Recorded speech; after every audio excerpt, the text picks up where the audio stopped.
কর্মকর্তা, বিশেষ করে সম্মাননীয়া অধ্যক্ষা ডক্টর অয়ন্তিকা ঘোষ, এই শিক্ষা প্রতিষ্ঠানের যারা এই মুহূর্তে উপস্থিত আছেন, অধ্যাপক অধ্যাপিকা মণ্ডলী, ছাত্রছাত্রী, শিক্ষাকর্মী, সবাইকে আমি আমার যথাযোগ্য সম্ভাষণ প্রকাশ করে কয়েকটি কথা বলতে চাই। আসলে আজকের এই আমন্ত্রণটি একেবারেই সকাল 7টা সাড়ে 7টা নাগাদ পেয়েছি, সুতরাং সম্পূর্ণ প্রস্তুতি নেওয়ার ক্ষেত্রে কিছুটা সময়ের অভাব ঘটেছে আমার, অস্বীকার করার উপায় নেই। তবুও আমন্ত্রিত হয়েছি বলেই আপনাদের সামনে কয়েকটি কথা বলতে চাই। আপনারা সবাই জানেন যে আজ থেকে 125 বছর আগে ঠিক এই দিনটিতে ভারত কেশরী, বিশিষ্ট জননায়ক, জনসংঘের প্রতিষ্ঠাতা ডক্টর শ্যামাপ্রসাদ মুখোপাধ্যায় জন্মগ্রহণ করেছিলেন কলকাতায়। তার সম্পর্কে বলবার আগে অল্প একটু এই মুখার্জি পরিবার সম্পর্কে জাস্ট 2 মিনিট আমি ব্যয় করব। এদের মূল বাড়ি কিন্তু কলকাতা ছিল না, এদের আসল বাড়ি ছিল হুগলির জিরাটে, বলাগড় তার কাছাকাছি। সেখানে তার অর্থাৎ শ্যামাপ্রসাদের ঠাকুরদার বাবা বিশ্বনাথ মুখোপাধ্যায় বসবাস করতেন। বিশ্বনাথ মুখোপাধ্যায় মারা গিয়েছিলেন 1836 সালে। তার আগে তার পুত্র গঙ্গাপ্রসাদ, যিনি পরবর্তীকালে ডাক্তারি করতেন তথা চিকিৎসাবিদ্যা অধ্যয়ন করেছিলেন, তিনি কলকাতায় চলে আসেন। গঙ্গাপ্রসাদের পুত্রদের মধ্যে বিশিষ্টতম নিঃসন্দেহে স্যার আশুতোষ মুখোপাধ্যায়। আশুতোষ মুখোপাধ্যায়ের জন্ম 1864-তে। তিনি প্রয়াত হন 1924-এর 25 মে তারিখে, 60 বৎসর বয়সে। আমরা স্যার আশুতোষের জীবন যদি পর্যালোচনা করি তবে দেখতে পাবো যে তিনি গণিতজ্ঞ ছিলেন, তিনি আইন চর্চা করতেন, তিনি বিচারক ছিলেন। পরবর্তী সময়ে তিনি কলকাতা বিশ্ববিদ্যালয়ের উপাচার্য পদে সমাসীন হয়েছিলেন 2 বার। এই যে তার বিশ্ববিদ্যালয়ে যোগদান, তার ফলে কলকাতা বিশ্ববিদ্যালয়ে একটা অন্য রকমের ভাবমূর্তি তৈরি হতে থাকে। কথা প্রসঙ্গে এখানে বলে নেওয়া দরকার যে 1857 সালে কলকাতা বিশ্ববিদ্যালয়ের প্রতিষ্ঠা যখন ঘটল, সেই সময়ে জেমস উইলিয়াম কলভিন তিনি হন প্রথম উপাচার্য। ভারতীয় উপাচার্য আমরা প্রথম পেলাম 15তম উপাচার্য হিসেবে স্যার গুরুদাস বন্দ্যোপাধ্যায়কে, সেটা 1890 সালে। 22তম উপাচার্য হিসেবে যোগদান করেছিলেন স্যার আশুতোষ মুখোপাধ্যায় 1906 খ্রিস্টাব্দে। এবং তার সময় বাংলা ভাষার পঠন পাঠন যদিও একটু পরে শুরু হয়, কিন্তু তার পূর্ব সূচনা করে দিয়ে গেছেন তার প্রথমবারের উপাচার্য পদ যখন তিনি সামলাচ্ছিলেন, সেই সময়ে তার বিভিন্নভাবে সহযোগিতা করেছিলেন আচার্য দীনেশচন্দ্র সেন, যিনি বঙ্গভাষা ও সাহিত্য বিভাগের প্রথম বিভাগীয় প্রধান হিসেবে গৃহীত হন 1919 সালে। শ্যামাপ্রসাদের সঙ্গে এটা সম্পর্ক কি, এ প্রশ্ন উঠতেই পারে। স্যার আশুতোষ যে কাজ আরম্ভ করেছিলেন কিন্তু তা সম্পূর্ণ করে যেতে পারেন, তার সুযোগ্য পুত্র হিসেবে ডক্টর শ্যামাপ্রসাদ মুখোপাধ্যায় সেই কাজগুলি করেন একের পর এক। এবারে শ্যামাপ্রসাদ সম্পর্কে অল্প একটু কথা বলে নেওয়া দরকার প্রাথমিকভাবে। 1901 খ্রিস্টাব্দের এই তারিখ অর্থাৎ 6 জুলাই তারিখ তাঁর জন্ম হয়। তিনি প্রথম থেকে পড়াশোনা করেছিলেন ভবানীপুর মিত্র ইনস্টিটিউশনে। তার প্রথম দিকের নাম কিন্তু শ্যামাপ্রসাদ ছিল না, যেটা তার কনিষ্ঠ ভ্রাতা উমাপ্রসাদ মুখোপাধ্যায় লিখেছেন, এবং শ্যামাপ্রসাদের লেখাপত্র থেকেও দেখা যায় প্রথমে তার নাম ছিল বেনি। তখনকার যে শিশু পাঠ্য সেখানে বেনি বলে একটি চরিত্র ছিল, যে বেনি সম্পর্কে বলা হয়েছে বেনি অত্যন্ত দুরন্ত বালক। এটা যখন তিনি তার ক্লাসে পড়ায় প্রথম পড়লেন, নিজের নামের সঙ্গে ওই পাঠের নামটি এক হয়ে যাওয়ায় ছেলেরা তাদের খ্যাপাত, মানে তার বন্ধু বান্ধবরা, যে পাঠ্যপুস্তকে বেরি এবং তুমি অভিন্ন, তোমাকে উদ্দেশ্য করে লেখকরা কথা লিখেছে। তো ছোট্ট শ্যামাপ্রসাদের মনের মধ্যে ভীষণ দুঃখ। তিনি একদিন এসে তার পিতাকে বললেন, আমার এই নামটা যে কোনোভাবে হোক তোমাকে পাল্টে দিতে হবে, আমি এই নাম রাখতে চাই না। শোনা যায় এরপরই আশুতোষ তাঁর দ্বিতীয় পুত্রের নাম রাখলেন শ্যামাপ্রসাদ। তাঁর দাদা রমাপ্রসাদ, ভাই উমাপ্রসাদ। শ্যামাপ্রসাদ বয়স যখন 16 বছর, সেই সময় তিনি ম্যাট্রিকুলেশন পরীক্ষায় প্রথম স্থান অধিকার করলেন, অর্থাৎ সেটা 1917। 1919 সালে তিনি প্রেসিডেন্সি কলেজ থেকে আইএ পাশ করলেন, সেখানে তিনি প্রথম হলেন। ম্যাট্রিকুলেশন পরীক্ষায় যে প্রথম হয়েছিলেন তার দরুন সরকারি বৃত্তি পান তিনি মাসে 10 টাকা। আইএ পরীক্ষা প্রথম হওয়ার পর তিনি ওই কলেজেই অর্থাৎ প্রেসিডেন্সি কলেজেই ইংরেজি সাহিত্যে অনার্স পড়তে শুরু করলেন, এবং তিনি ফার্স্ট ক্লাস ফার্স্ট হয়ে বেরিয়ে এলেন 1921 সালে। খেয়াল করে দেখুন, আজকের ভাষায় যেটা মাধ্যমিক উচ্চ মাধ্যমিক দু জায়গাতেই তিনি স্ট্যান্ড করছেন, এমনকি ইংলিশ অনার্সে তিনি ফার্স্ট ক্লাস ফার্স্ট হচ্ছেন ফ্রম প্রেসিডেন্সি কলেজ। আমরা ধরেই নিতে পারি এরপরেই তিনি নিশ্চয়ই ইংরেজিতেই এমএ করবেন। আশ্চর্যের বিষয়, তার পিতা সেটি হতে দিলেন না। তার পিতা ততদিনে 1919 খ্রিস্টাব্দে আচার্য দীনেশচন্দ্র সেনের সহযোগিতায় কলকাতা বিশ্ববিদ্যালয়তেই ভারতীয় ভাষাসমূহের প্রতিষ্ঠা করেছেন, আধুনিক ভারতীয় ভাষা বিভাগ,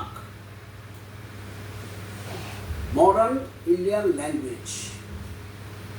আজকে বিভিন্ন ডিপার্টমেন্ট আপনারা দেখবেন, ল্যাঙ্গুয়েজ ডিপার্টমেন্ট, হিন্দি রয়েছে, উর্দু রয়েছে, আরবি ফার্সিয়ান রয়েছে, বাংলা তো আছে, সংস্কৃত ইত্যাদি। কিন্তু মনে রাখতে হবে যে ভারতীয় যতগুলি আধুনিক ভাষা, সেই ভাষাগুলি একটা ছাতার তলায় তখন পরিচালিত হতো, সেটা 1919 সাল থেকে।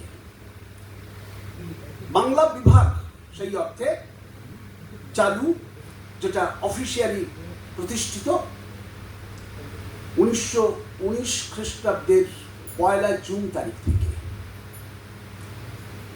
যখন আশুতোষ প্রেসিডেন্সি কলেজ থেকে অনার্সে পাশ করে বেরোলেন 1921 সালে, তখন তার পিতা তাকে বাংলা পড়তে নির্দেশ দিলেন কলকাতা বিশ্ববিদ্যালয়ে। তিনি বাংলাতে এমএ করলেন 1923 সালে। এখানেও তিনি প্রথম বিভাগে প্রথম স্থানাধিকারী। কি দুর্ধর্ষ মেধা, কি তার পঠন পাঠনের গভীরতা, এগুলো আমরা সহজেই এই তথ্যের মধ্যে থেকে বুঝতে পারছি। এরপর তিনি গবেষণা করলেন, বাংলা বিষয় নিয়ে গবেষণা করলেন। গিরিশচন্দ্র ঘোষের সামাজিক নাটক, অনেকের কাছে এটা একটা অতি সাধারণ বিষয় বলে মনে হতে পারে। এইরকম বিষয় বেছে নেওয়ার পিছনে আমার মনে হয় তার ভিতরে অন্যরকম একটা যুক্তি কাজ করছিল। গিরিশচন্দ্র ঘোষ তার যে নাটক, বিশেষ করে নাট্যকার গিরিশচন্দ্রের যা কিছু ভাবনা চিন্তা, সেটা অধিকাংশ ক্ষেত্রে আমরা যেটা বলে থাকি পৌরাণিক দিকেই বেশি পরিমাণে তিনি এগিয়ে গেছিলেন। পৌরাণিক নাটক রচনায় তার খ্যাতি সর্বাধিক। সামাজিক নাটক লিখেছে, যেমন বলিদান নাটক, প্রফুল্ল নাটক, অবশ্যই। কিন্তু এই নাটকগুলির মধ্যে কিভাবে তিনি সোশ্যাল প্রবলেমগুলোকে অ্যাড্রেস করছেন, এইটা জানা সম্ভবত শ্যামাপ্রসাদের, গবেষক শ্যামাপ্রসাদের অন্যতম একটা অভিপ্রায় ছিল। তিনি সেই রচনাগুলি খুব ভালো করে পড়ে তার মধ্যে থেকে যে সামাজিক অভিজ্ঞান লাভ করলেন, এটা পরবর্তী ক্ষেত্রে তার রাজনীতির ক্ষেত্রে, তার সামাজিক নানাবিধ চর্চার ক্ষেত্রে, এমনকি যখন তিনি উপাচার্য পদে সমাসীন হলেন তারপর যাবতীয় কাজ করবে, এই সামাজিক জ্ঞানকে তিনি ব্যবহার করেছিলেন, এটা ধরে নেওয়া বোধহয় খুব একটা ভুল হবে না। এমএ পাশের পর তাহলে তার হয়ে গেল গবেষণা, পিএইচডি।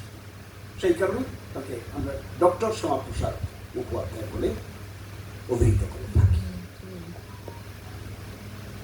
1924 সালের 25 মে তারিখে তার পিতার মৃত্যু হল। যখন তার এমএ ক্লাসের রেজাল্ট বেরোয়নি, ভাবুন, এটা একটা খুব গুরুত্বপূর্ণ তথ্য, তার মধ্যেই তিনি কলকাতার বিশ্ববিদ্যালয়ের সিনেট কর্তৃক পোস্ট গ্রাজুয়েট কাউন্সিলের সদস্য নির্বাচিত হচ্ছেন এবং ইউনিভার্সিটি ফেলো হিসেবে যোগদান করছেন। এটা কম কৃতিত্বের বিষয় নয়। মনে রাখতে হবে যে আশুতোষ মুখোপাধ্যায় মশাই বাড়িতে প্রায়শই আলোচনা করতেন তার এই পুত্রের সঙ্গে বিশ্ববিদ্যালয় সংক্রান্ত একাধিক বিষয়, কিভাবে বিশ্ববিদ্যালয় পরিচালিত হয়, কিভাবে তার নীতি নির্ধারণ করা হয়, ইত্যাদি ইত্যাদি।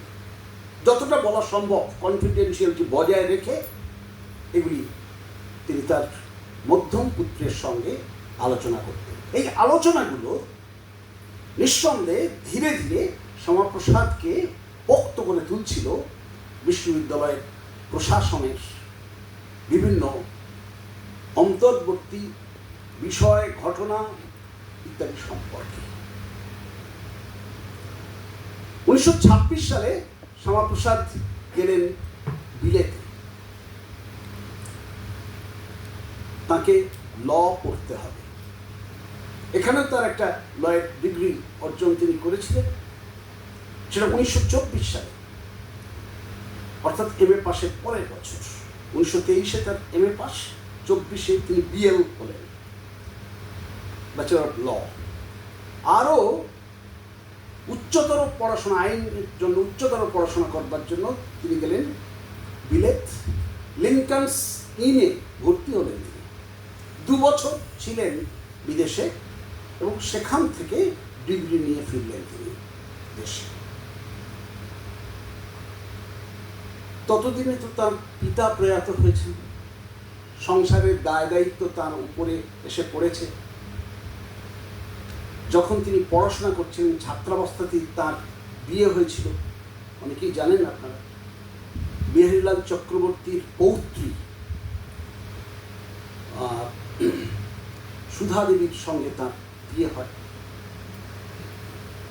সুতরাং পারিবারিক একটা পরিমণ্ডল, তার চাপ, তার পাশাপাশি এই পড়াশুনোগুলো রয়েছে এবং বিশ্ববিদ্যালয়ের প্রশাসনে ধীরে ধীরে তার প্রবেশ ঘটছে। আমরা দেখতে পাই তথ্য হিসেবে যে এরপর কলকাতার বিশ্ববিদ্যালয়ের সিন্ডিকেটে তিনি একসময় ঢুকলেন, সেটা 1926।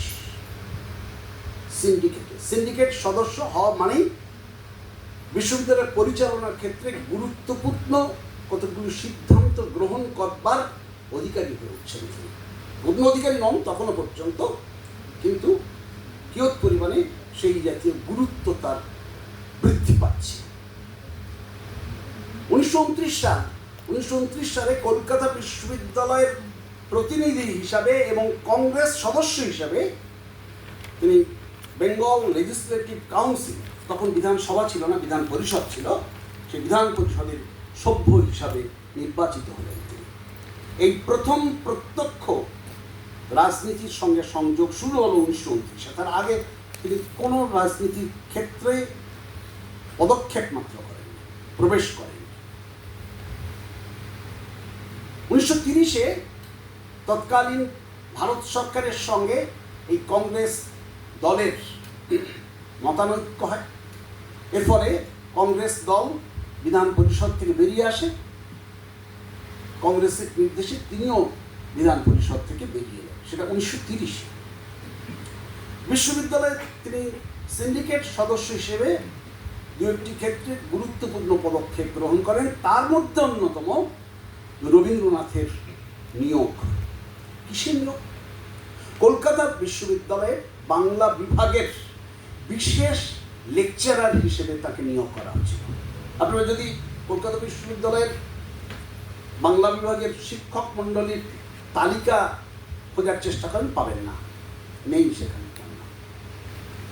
একটু আগেই বলেছি স্পেশাল লেকচারশিপ দেওয়া হয় 1932 সালে। এর একটা কারণ আমি অনুমান করি, কোনো জায়গায় আমি পাইনি, কিন্তু কতগুলো ঘটনার সিকোয়েন্সে আমি মানে অনুমান করি। সেটা হচ্ছে এই যে 1932 সালে আচার্য দীনেশচন্দ্র সেনের অবসর গ্রহণ ঘটেছিল। তখন সিনিয়র টিচার হিসেবে ছিলেন খগেন্দ্রনাথ মিত্র, বিভাগের প্রধান। যে কোনো কারণে হোক, সেই দীনেশচন্দ্র সেনের স্থানটিকে অন্যভাবে পূরণ করবার একটা ব্যবস্থা হয়েছিল রবীন্দ্রনাথের এই নিযুক্তির মধ্য দিয়ে। রবীন্দ্রনাথ প্রতিদিন নিয়মিত এসে লেকচার দিতেন না, কিন্তু মাঝে মাঝে তিনি ছাত্রদের উদ্দেশ্যে তার বক্তব্য, শিক্ষা বিষয়ক বক্তব্য বলতেন। রবীন্দ্রনাথের শিক্ষা বলে যে বইটি ছাপা আছে, যেটি 1937 সালের সংস্করণ, সেখানে শিক্ষায় সাঙ্গীকরণ বলে যে প্রবন্ধ আমরা পাই, সেটা রবীন্দ্রনাথের দেওয়া একটি বক্তৃতা, যখন তিনি স্পেশাল লেকচারশিপ যাপন করছেন। বিশ্ববিদ্যালয়ের রূপ বলে আরেকটি প্রবন্ধ আছে। এগুলো সবই বাংলা বিভাগে অন্তর্ভুক্ত হওয়ার পর রবীন্দ্রনাথের দেওয়া এক একটি বিশেষ রকমের বক্তৃতা। 1932 সাল গেল, এরপর 1934 সাল। 1934 সালের 8 আগস্ট তারিখে ডক্টর শ্যামাপ্রসাদ মুখোপাধ্যায়কে 31তম উপাচার্য হিসেবে নিয়োগ করা হয়েছিল। 1857 সাল থেকে যদি এই উপাচার্যের তালিকা আপনারা দেখেন, তাহলে দেখবেন সেখানে 31তম উপাচার্য ছিলেন তিনি। তার আগের উপাচার্য, তিনি 4 বছর কার্যকাল ব্যয় করেছিলেন, মানে তার এই পদে তিনি ছিলেন হাসান সুরাওয়ার্দী। এই যে 1934 থেকে 38 সাল উপাচার্য হিসেবে তিনি সংযুক্ত ছিলেন, তিনি কি কি করেছেন তার একটা লম্বা লিস্ট আছে। আমি সেই লম্বা লিস্ট আপনাদের পড়ে বিরক্তি উৎপাদন করব না, আমি সংক্ষেপে কি কি তিনি করলেন সেগুলি বিবরণ দেওয়ার চেষ্টা করব। প্রথমত ম্যাট্রিকুলেশন পরীক্ষা আগেকার দিনে দিতে হতো ইংরেজি ভাষা। বাঙালির ছেলের পক্ষে একটি পরভাষা শিক্ষা করে তাকে রপ্ত করে তার মধ্যে দিয়ে উত্তর লেখা যে কতটা সমস্যাপ্রদ বিষয়, এইটা শ্যামাপ্রসাদ মুখোপাধ্যায় বুঝেছিল। আমার মনে হয় শ্যামাপ্রসাদের তুলনায় আরো বেশি বুঝেছিলেন তার পিতা স্যার আশুতোষ। কেন এই কথা বলছি? আশুতোষের সময়টায়, অর্থাৎ যখন তিনি উপাচার্য ছিলেন, তিনি যে যে পদক্ষেপগুলো গ্রহণ করেছিলেন কলকাতা বিশ্ববিদ্যালয়ের সম্পর্কে, সেগুলোর দিকে একটু যদি তাকাই তাহলে বুঝতে পারা যাবে যে কেন এ কথা আমি বলছি। একটু আগেই বলেছি যে তিনি আধুনিক ভারতীয় ভাষা বিভাগ তৈরি করেছিলেন। উদ্দেশ্য ছিল যে এই ভারতীয় ভাষাগুলোর প্রবৃদ্ধি যাতে ঘটতে পারে, তার পরিচলন যাতে হয়, সর্বস্তরে সেটা ছড়িয়ে যেতে পারে, শিক্ষার ক্ষেত্রে তাকে প্রয়োগ করা এবং তার ফলে শিক্ষাকে সর্বাঙ্গীন করে তোলা এবং সর্বপ্রসারী করে তোলা। সবার পক্ষে তো ইংরেজি ভাষা রপ্ত করা সম্ভব না। ইংরেজি একটা বিদেশি ভাষা, পরভাষা। এই পরভাষার কোটিং দেওয়া যে জ্ঞান তাকে ঠিকভাবে অধিগত করতে পারে না কোনো ছাত্র কিংবা ছাত্রী, এইটা প্রথম বেরিয়েছিল যার মাথা থেকে, তার নাম রবীন্দ্রনাথ। রবীন্দ্রনাথের শিক্ষা বিষয়ক যতগুলো প্রবন্ধ প্রথম দিকে তিনি লিখেছেন, শিক্ষার মিলন, শিক্ষার সমস্যা ইত্যাদি পড়ে দেখুন, সেখানে বারবার তিনি মাতৃভাষার উপরে জোর দিচ্ছেন এবং একটা জায়গাতে গিয়ে তিনি বলবেন শিক্ষায় মাতৃভাষা মাতৃদীপ্ত।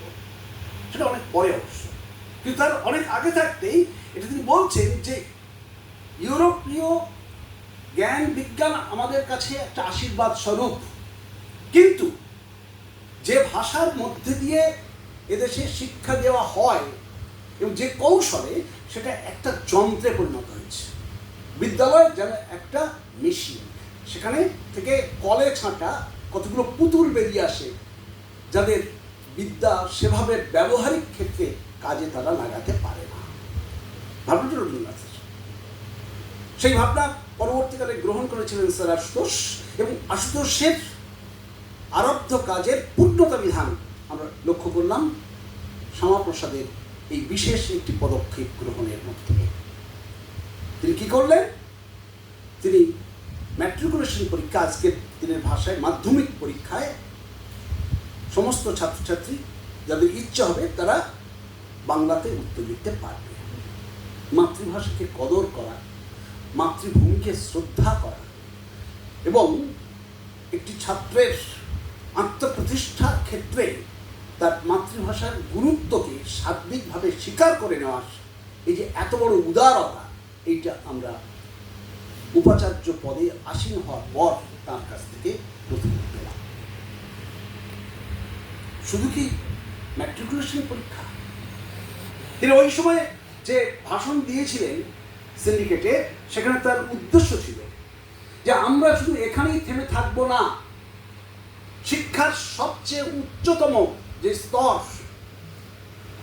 স্নাতকোত্তর বা তারপরে অর্থাৎ গবেষণার স্তর, সেখানেও মাতৃভাষার প্রয়োগ যাতে অবারিত হয়ে ওঠে তার ব্যবস্থা আমরা করি। এই ঘোষণা খুব ইমিডিয়েটলি সেটা তিনি কার্যে পরিণত করলেন। কখন?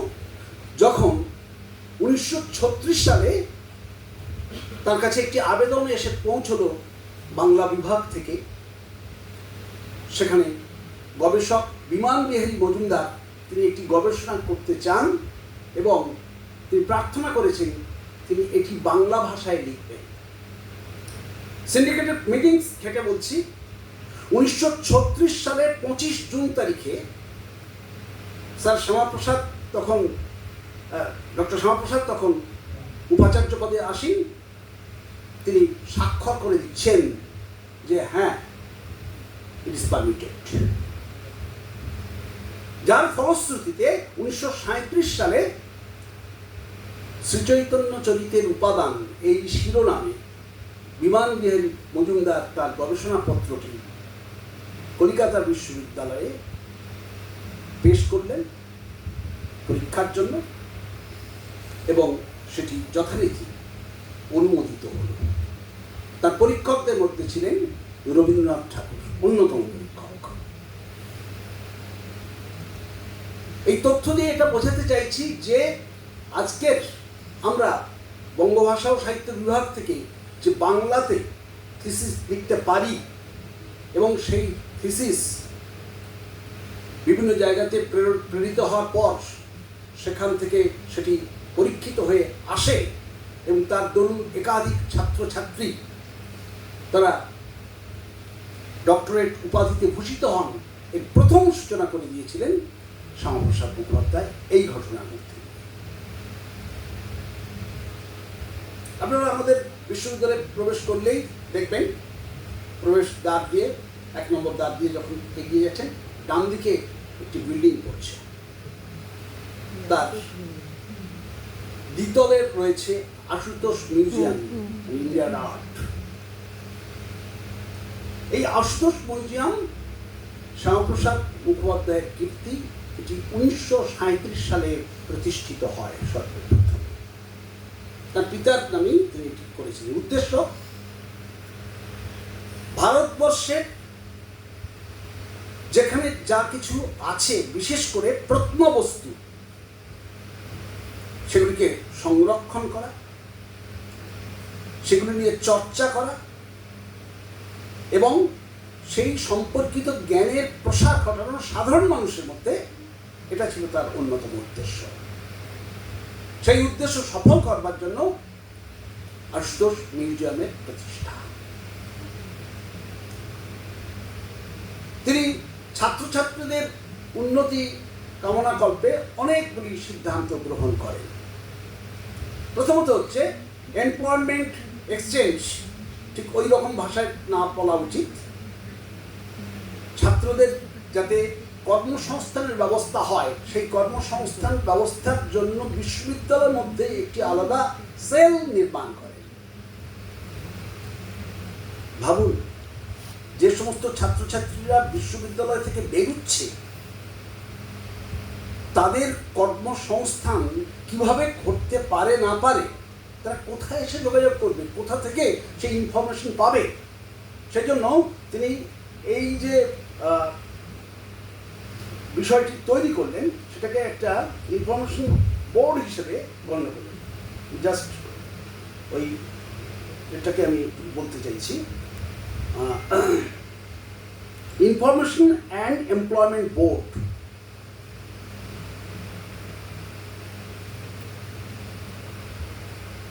ছাত্রদের অসুস্থতা ঘটতেই পারে, হঠাৎ ক্লাস করতে করতে কেউ যদি শারীরিক দিক থেকে অসুস্থ হয়, তাহলে যাবে কোথায়?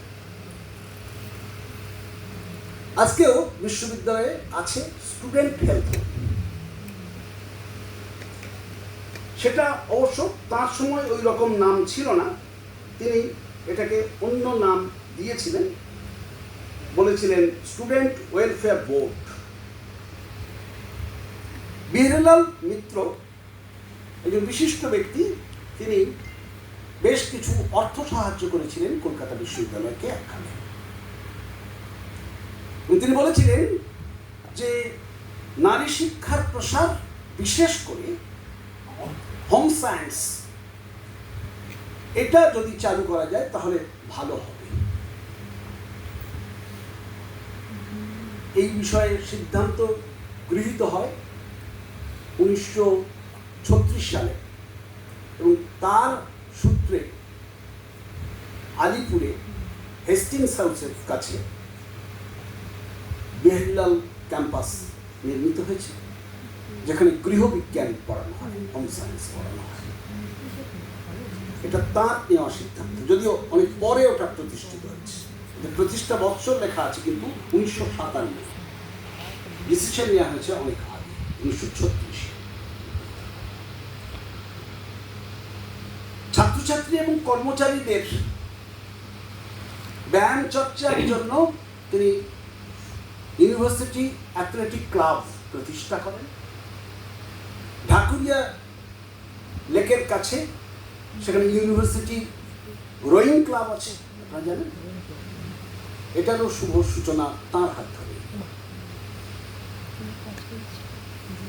এরপর বলি, তিনি দুটো ভাষা শিক্ষা ক্ষেত্র চালু করলেন। একটা হচ্ছে চাইনিজ আর একটা টিবেটান। এগুলো এখন আর বিশেষ পড়ানো হয় না, এখন ল্যাঙ্গুয়েজ গ্রুপের মধ্যেই রাখা হয়েছে। এগুলো ছাত্রছাত্রী বিশেষ পাওয়া যায় না, তাই আপাতত বন্ধ, কিন্তু একসময় চালু হয়েছিল। অনেকে তাকে হিন্দুত্ববাদী রাজনৈতিক ভাবনার সঙ্গে একীকৃত করে দেখেন, এবং অনেকে ধারণা যে তিনি ইসলাম বিদ্বেষী ছিলেন। এই রকমের যে ভ্রান্ত পরিচয়, সেটা তার রাজনীতির সূত্র ধরে উঠে এসেছিল। সেই প্রসঙ্গে আমি যাচ্ছি না। মনে হয় এখানে 20 জুন পশ্চিমবঙ্গ দিবস পালিত হয়েছে, সেখানে যারা বক্তা সেই বিষয়টার উপর আলোকপাত করেছে। এই মানুষটি যে কতখানি ধর্মনিরপেক্ষ ছিলেন এবং ইসলামী সাহিত্য সংস্কৃতি, ইসলাম ধর্ম এবং তার ইতিহাস বিষয়ে অনুশীলনে আগ্রহ প্রকাশ করেছিলেন, তার সবচেয়ে বড় প্রমাণ কলকাতা বিশ্ববিদ্যালয়ে ইসলামিক হিস্ট্রি অ্যান্ড কালচার ডিপার্টমেন্টের প্রতিষ্ঠা। এর সময় এই ঘটনাটাকে আমরা অবশ্যই তার বিরুদ্ধে যে ধরনের বিষোদ্গার করা হয়ে থাকে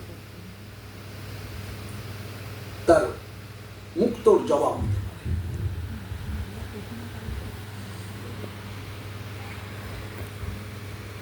1857-তে কলকাতা বিশ্ববিদ্যালয়ের প্রতিষ্ঠা হয়েছিল, কিন্তু প্রতিষ্ঠা দিবস পালনের কথা কেউ ভাবেনি। কবে প্রতিষ্ঠা দিবস, এটা নিয়ে প্রথম দিকে সংশয় তৈরি হয়। কেননা এখন যেভাবে শিলান্যাস করা হয় বা ইট গেথে বলা হয় এইটাই এই প্রতিষ্ঠা করা হলো ইত্যাদি, এইভাবে আর যদি হয়েও থাকে সেই তারিখটা কেউ মনেও রাখে। এটা নিয়ে তার সময় আলোচনা শুরু হলো 1934 সালে, যে বছর তিনি উপাচার্য হিসেবে যোগদান করলেন।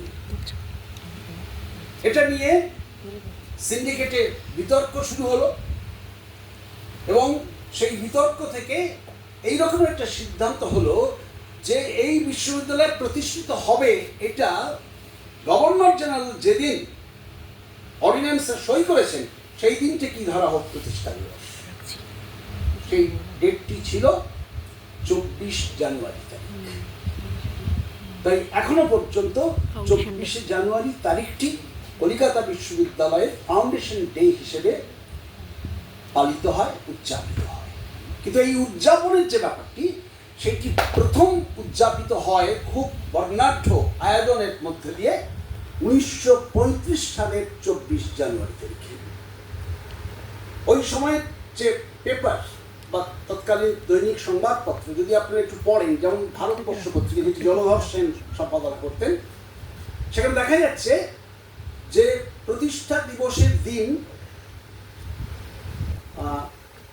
বেথুন কলেজ এবং আশুতোষ কলেজের ছাত্রীরা একত্রিত হয়ে গান গেয়েছিলেন। কি গান জানেন? বন্দে মাতরম। শুধু তাই নয়, প্রেসিডেন্সি কলেজের প্রাঙ্গণটি সমস্ত জনতাকে সমবেত করা হয়েছিল সেই প্রাঙ্গণে। সেখান থেকে কুচকাওয়াজ করে তারা সবাই গিয়েছিলেন ময়দানে ড্রাম বাজিয়ে।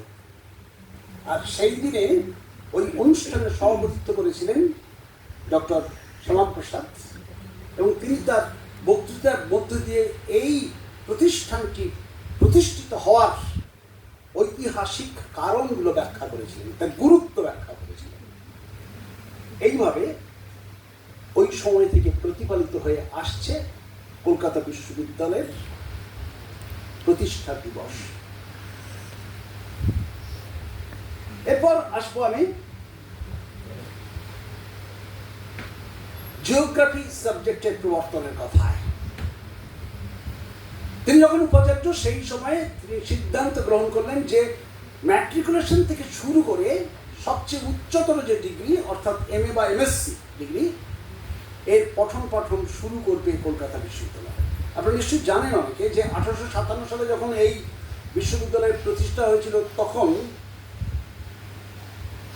শুধুমাত্র পরীক্ষা গ্রহণ এবং সার্টিফিকেট প্রদান করার একটা সংস্থা হিসেবে এটি গড়ে তোলা হয়। এখানে কোনো পঠন পাঠনের ব্যবস্থা তখন ছিল না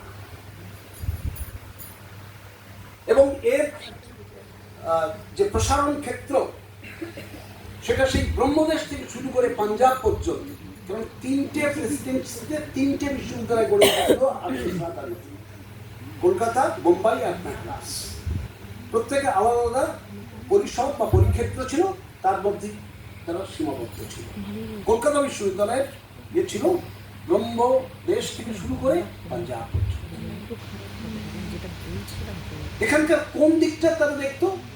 মূলত ম্যাট্রিকুলেশন পরীক্ষা পরিচালনা করা এবং তার সূত্র ধরে ডিগ্রি ও সার্টিফিকেট প্রদান করা, এইগুলি তার প্রধানতম কাজ, অর্থাৎ শিক্ষাকে নিয়ন্ত্রণ, যা 1854 সালে উড সাহেবের ডিসপ্যাচে স্পষ্টভাবে নির্দেশ দেওয়া হয় যে লন্ডন ইউনিভার্সিটির ধাঁচে এখানে 3টে বিশ্ববিদ্যালয় তৈরি করার প্রয়োজন আছে। তো এর সূত্র ধরে তাহলে শুরু হয়ে গেল ভূগোলের পঠন পাঠন তার সময় থেকে। কলেজগুলোতে তখন আইএই পড়ানো হতো, আইএসসি পড়ানো হতো না। শ্যামাপ্রসাদ সিদ্ধান্ত গ্রহণ করলেন কলেজে ইন্টারমিডিয়েট সায়েন্স পড়ানো প্রয়োজন। শুরু হলো আইএসসি কোর্স। এবারে যে প্রসঙ্গটি বলছি, এই প্রসঙ্গটি নিয়ে সামান্য বিতর্ক আছে। কেউ বলেন তিনি এটা সূচনা করেন, কেউ বলেন না তার পরের উপাচার্য মোহাম্মদ আজিজুল হক তিনি সূচনা করেছিলেন। সেটি হচ্ছে কলকাতা বিশ্ববিদ্যালয়ের অধীনে এগ্রিকালচারাল সায়েন্স বা কৃষি বিজ্ঞানের পড়াশুনো। ম্যাট্রিকুলেশন পরীক্ষা দেওয়ার জন্য বয়সের একটা বাধা ছিল, 16 বছরের নিচে কেউ পরীক্ষা দিতে পারবে না, কিন্তু শ্যামাপ্রসাদ মুখোপাধ্যায় সেই বাধা দূর করে দিয়েছিলেন। আর হচ্ছে সাধারণ মানুষের কাছে জ্ঞান বিজ্ঞানের প্রসার ঘটানোর জন্য ছোট ছোট পুস্তিকা তৈরি করবার ভার তিনি অর্পণ করেছিলেন। যারা শিক্ষাক্ষেত্রে গুরুত্ব অর্জন করেছেন, বিদ্বান জ্ঞান তপস্বী মানুষ, তাদেরকে দিয়ে এই ধরনের বই লিখিয়ে ছোট ছোট পুস্তিকার আকারে প্রকাশ করেছিলেন, যাতে সাধারণ মানুষ সেগুলি পড়ে মোটামুটি একটা ধারণা লাভ করতে পারে। এই যে কলকাতা বিশ্ববিদ্যালয়, সেখানে তিনি উপাচার্য পদে ছিলেন 4 বছর। এই পদ থেকে তার অবসর পেয়েছিল 7 আগস্ট 1938। 1939 সাল থেকে তিনি পুরোটাই ভারতীয় রাজনীতির ক্ষেত্রে আত্মনিয়োগ করলেন। আমরা জানি অনেকেই যে কিভাবে সেই সময়টায় বাংলার প্রশাসন তৈরি হচ্ছিল এবং সেই প্রশাসনে তিনি অঙ্গীভূত হয়ে গেলেন। এমনকি একে ফজলুল হক যখন মন্ত্রিসভা গঠন করলেন 1937 সালে, তার একটা অঙ্গে পরিণত হয়েছিলেন তিনিও মন্ত্রী হয়েছিলেন। কিন্তু 1942 সালে তিনি সেই মন্ত্রিসভা পরিত্যাগ করেন বিশেষ কারণে। এরপর শুরু হলো বঙ্গ বিভাজনের, অর্থাৎ বাংলাকে ভাগ করতে হবে, হিন্দু বাঙালির হোমল্যান্ড চাই, এই ভাবনাটা তার মস্তিষ্ক প্রসূত কিছুটা একথা বলাই যায়। আমি তার রাজনীতি ক্ষেত্রে যে পদচারণা সেই বিষয়ে কিছু এখানে মন্তব্য করব না, শুধু এইটুকুই বলবো যে পরবর্তীকালে 1951 সালে জনসংঘের প্রতিষ্ঠা ঘটাচ্ছেন তিনি, যার উদ্দেশ্য ছিল যে এদেশীয় হিন্দু নাগরিকদের একত্রিত করা, তাদের স্বার্থ সুরক্ষিত করা, যে কারণে তাকে কেউ কেউ হিন্দু বাঙালির, হিন্দু ভারতবাসীর পরিত্রাতা হিসাবে গণ্য করে থাকেন। আর একটু প্রসঙ্গ বাকি আছে, সেটা হচ্ছে 1946 সালে যখন তিনি 1936 সালে যখন তিনি উপাচার্য পদে রয়েছেন, সেই সময়ে তিনি গিয়েছিলেন অক্সফোর্ডে। কারণ তখন নিয়ম ছিল 5 বছর অন্তর অন্তর ব্রিটিশ ইন্ডিয়ায় যতগুলি বিশ্ববিদ্যালয় আছে সেই বিশ্ববিদ্যালয়ের উপাচার্যদের সেখানে যেতে হবে এবং সংশ্লিষ্ট বিশ্ববিদ্যালয় কেন্দ্রিক যা যা সংকট সমস্যা সেগুলি নিয়ে তারা সেখানে আলোচনা করবেন। তার সঙ্গে গিয়েছিলেন সেই সময় শিশির কুমার মিত্র এবং বিধানচন্দ্র রায়। অক্সফোর্ডে যে আলোচনা সভা হয় সেখানে তিনি 5টা প্রস্তাব দিয়েছিলেন। আমি সেই প্রস্তাবগুলি আপনাদের কাছে অল্প কথায় উপস্থাপন করি। প্রথমত তিনি বলেছিলেন যে রাষ্ট্র যে জাতীয় অনুদানের ব্যবস্থা করেছে বিশ্ববিদ্যালয়গুলির ক্ষেত্রে সেখানে তারা পূর্ণ মাত্রায় নিয়ন্ত্রণ করে থাকে। এই নিয়ন্ত্রণ যদি ভীষণ কঠোর হয়ে থাকে তাহলে বিশ্ববিদ্যালয়গুলির কোথাও কোনো অর্থনৈতিক স্বাতন্ত্র্য বজায় থাকে না এবং তার বিকাশের ক্ষেত্রে বিরাট বড় বাধা হয়ে যায়। সেই বাধা দূরীকরণের জন্য তিনি প্রস্তাব দেন যাতে আইন কানুনগুলো একটু শিথিল করা যায় এবং অর্থনৈতিক অনুদানের বহর বাড়ানো যায়। এতে বিশ্ববিদ্যালয় বাঁচবে, ছাত্রদের শিক্ষা আরো বেশি প্রসারিত হতে পারবে, আরো বেশি উন্নয়নের পথে এগিয়ে যাবে বলে তার বিশ্বাস। দ্বিতীয় প্রস্তাব তার ছিল সেটি হচ্ছে শিক্ষার্থীদের পেশাগত ক্ষেত্রসমূহকে নির্ধারণ করে দেওয়া। যে যারা বিশ্ববিদ্যালয় থেকে পাশ করে বেরোচ্ছে তারা কোথায় কিভাবে কাজকর্ম করবে, পাবে, তাদের আরো বেশি স্কিলড করে তোলবার জন্য কোন কোন পথ পদ্ধতি গ্রহণ করা যেতে পারে সেটা নিয়ে তিনি ব্রিটিশ প্রশাসনকে ভাববার জন্য অনুরোধ জানিয়েছিলেন সেখানে।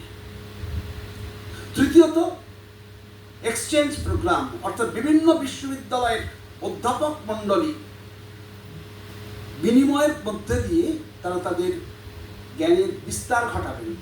যে লেকচারগুলো তারা এক জায়গায় দিচ্ছেন অন্য জায়গায় সেগুলি শিফট করা যাবে। সমস্ত শিক্ষক তো আর সমমানের হন না, সুতরাং ভালো শিক্ষক যারা তাদেরকে বিভিন্ন বিশ্ববিদ্যালয়ে পাঠিয়ে সেখানকার ছাত্রছাত্রীদের জ্ঞানের মানোন্নয়ন ঘটানোর দিকে তার নজর ছিল।